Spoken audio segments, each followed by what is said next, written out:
So the knee flexion, hip flexion combo is going to, again, vary wildly depending on what you have in front of you, but almost certainly it's going to either involve a monkey foot or the cable machine, which I'll talk about and demonstrate next.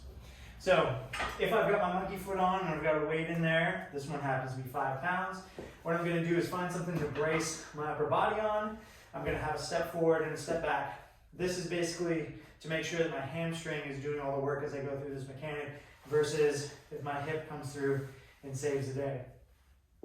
Stagger my feet, and then heel kick my own butt.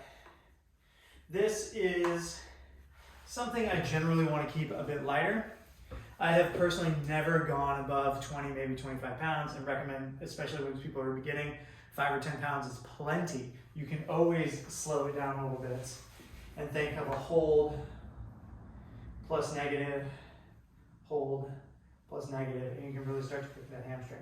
If only because as this gets heavier, the knee tracking can get a little wonky. So when in doubt, go lighter. For the hip flexion portion, well, since it's already here, which is why I like that combo, I now get to elevate the knee. That's it.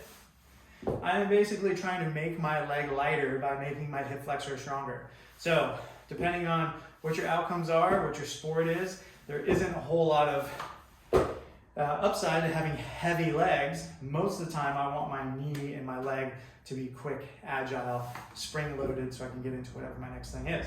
And that's exactly what we're trying to do, is cook that hip flexor and get some movement there. The knee flexion, hip flexion combo at a commercial gym is going to be comprised of a cable machine at a low setting with something you can put around your foot, and then an ordinary hamstring machine. So this is where having a hamstring machine accessible to you is amazing. Go single leg, hop in there, crank away. There's not a whole lot of form involved because, well, the machine only dictates exactly what you do. Just make sure you're in control and going for good range. For the hip flexion portion, I am strapping this around my foot and laying back to find some tension, and then hiking this up to my hip. Now, I want my leg to go a little bit longer. I just happen to be in kind of a confined space right now, and tracking that knee all the way up to my shoulder. Basically, as high as I can passively go, I also want to be active in that position as well. My other foot, boom, braces down like so. I'm getting a good squeeze, get some air out, squeeze down on that TA, on those side ab muscles, get everything locked in, and then you're ready to go and start cranking away on your reverse squats.